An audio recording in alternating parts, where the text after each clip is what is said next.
d'objectivité, que nous dit le rapport de la Chambre régionale des comptes sur ce volet-là? Il y a d'abord quelques éléments positifs que nous tenons à souligner, parce qu'ils nous apparaissent comme intéressants. C'est d'abord ce qui concerne le taux d'emploi des travailleurs handicapés. Il faut saluer la position du département, c'est très honorable, c'est dit dans le rapport, et nous félicitons le département pour cette dimension-là. Il faut aussi reconnaître, c'est dit dans le rapport, et nous l'avons nous-mêmes reconnu, que depuis 2010, un effort a été fait dans la maîtrise de la masse salariale, puisqu'elle augmente, ça a été dit dans la journée, de un peu plus de l'ordre de 1,5% par an, ce qui correspond à peu près à un maintien. En revanche, il y a aussi quelques éléments qui nous paraissent plus ou moins fondés. Dans quelques-unes des réponses de Jean-Marie Darmian relevaient de ça, et nous sommes assez d'accord pour dire que la lecture de la Chambre régionale des comptes sur, par exemple, le remboursement des frais de transport aux agents prête à débat, puisqu'en fait, il nous a permis d'aller dans le sens d'une politique durable et intéressante. En revanche, passé ces constats-là, et je m'en tiendrai au constat essentiel, je n'entrerai pas dans le détail de tout ce qui est dit, il y a des éléments qui nous paraissent extrêmement négatifs et dont il convient de parler. Je vais citer quelques-uns des éléments principaux que vous avez relevés déjà, mais qui méritent d'être redits et recités. Tout d'abord, la durée du travail. La durée du temps de travail au département, elle est de 1550 heures pour une durée légale de 1607 heures. Ça représente, ça a été dit par le rapport, l'équivalent de 192 équivalents temps plein. C'est vraiment beaucoup. Ça se traduit en termes financière par une estimation de l'ordre de 7 millions d'euros, mais c'est quand même une notion qui est forte et grave. Deuxième élément qui nous apparaît grave, j'ai entendu les explications de Jean-Marie Darmian, mais je dois dire qu'elles ne nous ont pas convaincus, ce sont les 26,7 jours d'absence moyenne par agent et par an, qui sont un chiffre évidemment saisissant. Enfin, le rapport aussi parle de la politique, ça me paraît être sujet à débat, d'avancement systématique qui est cité, et il nous semble qu'on peut en parler. Alors, face à ces éléments avancés par la Chambre, nous disons que il est urgent pour, ça appelle notre collectivité, une prise de conscience et un plan d'action réel. Avant de parler de cette prise de conscience nécessaire, je voudrais redire que le groupe Gironde d'Avenir, au nom du groupe Gironde d'Avenir, que nous sommes tous, chacun d'entre nous, tout à fait convaincus, tout à fait témoins, tout à fait avocats du caractère indispensable, du caractère compétent, du caractère dévoué de la fonction publique territoriale, et donc il ne faut pas faire d'amalgame, et je préviens un certain nombre de réponses qui chercheront à nous être faites sur ce volet-là. Il n'y a pas d'amalgame, nous sommes des défenseurs de la fonction publique territoriale. Mais, pour autant, ça ne nous empêche pas de réfléchir, comme je le disais tout à l'heure, sans tabou, sur ce qui est dit là. Alors, la vérité, c'est que je ne doute pas, et nous ne doutons pas que les dispositions, l'état actuel que décrit la Chambre correspond à un ensemble de dispositions accumulées par strates au fil des temps, et que souvent elles ont été faites et accumulées parce que le département avait un souci d'exemplarité sociale, et puis il voulait aussi, il faut le dire, faire de sa gestion des ressources humaines une vitrine politique à une époque où la gauche revendiquait un certain nombre de libéralités avec le contexte économique général. Mais la prise de conscience sur laquelle il faut revenir, et sur laquelle j'appelle votre attention, c'est celle que cette exemplarité sociale que vous revendiquez par le passé, aujourd'hui, par les temps qui courent, eh bien, c'est devenu une exemplarité en matière de laxisme, en termes de ressources humaines. Ce que nous donnons à voir à nos concitoyens, c'est une forme de laxisme, et je crois qu'il faut revenir dessus.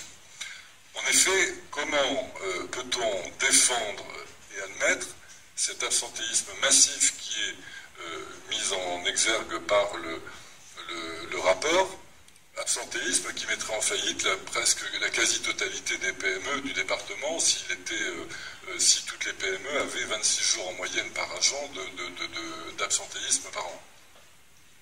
Alors, comment peut-on admettre sans broncher que tous les très nombreux fonctionnaires méritants, et même qui font plus que ce qu'on leur demande, puissent constater que les règles qui cherchent à s'appliquer à eux-mêmes et que d'autres ne s'appliquent pas du tout, dont ils s'exonèrent même, ne leur valent aucune action, aucune réaction du département. Il y a aussi cette question d'exemplarité entre fonctionnaires à laquelle il faut penser.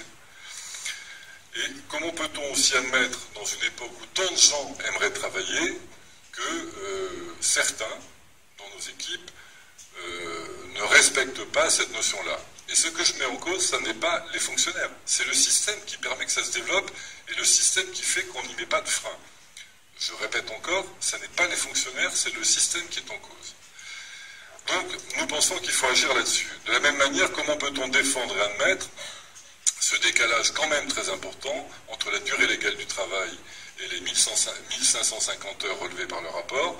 Ça représente 8 jours de travail par an, ça représente surtout les 192 ETP.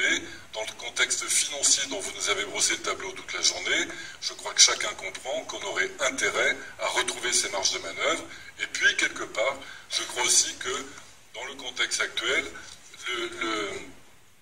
il me semble que nous devons, la fonction publique territoriale, parce qu'elle utilise l'argent public, et puis aussi parce qu'elle bénéficie d'un statut et de garanties enviables par les temps qui courent, eh bien doit veiller à être exemplaire.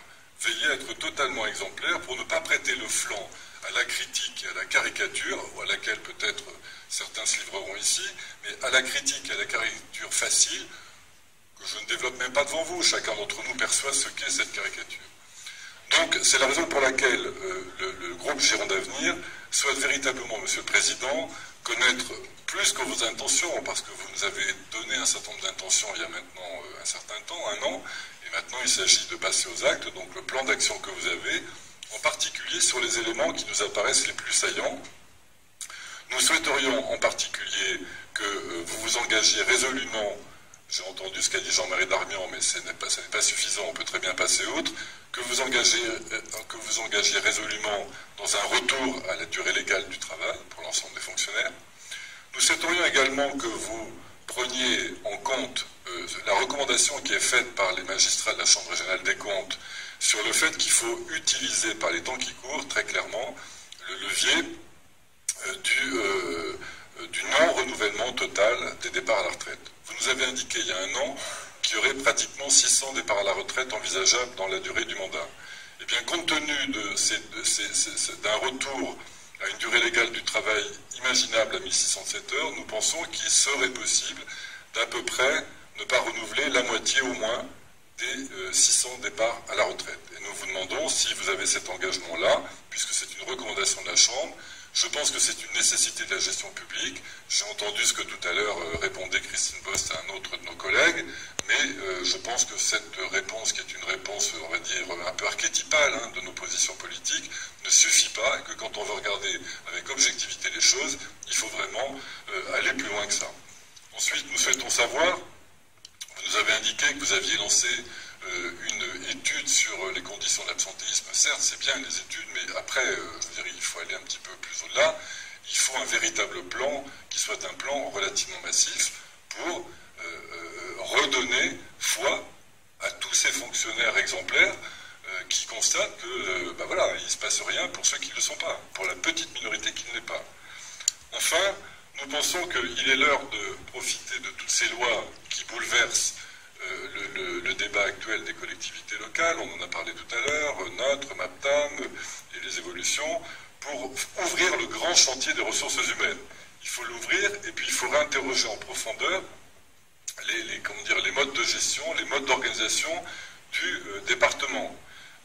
Il faut les interroger sur la question de l'amélioration de la performance, qui est une question évidemment importante, sur l'amélioration du bien-être au travail, et aussi, nous vous invitons à le faire, Monsieur le Président, les réouvrir sur la question de la refonte. Alors je ne sais pas si ça a été dit quand Hervé Gillet a répondu, je ne sais pas s'il fallait comprendre ça ou pas, en tout cas nous c'est ce que nous pensons.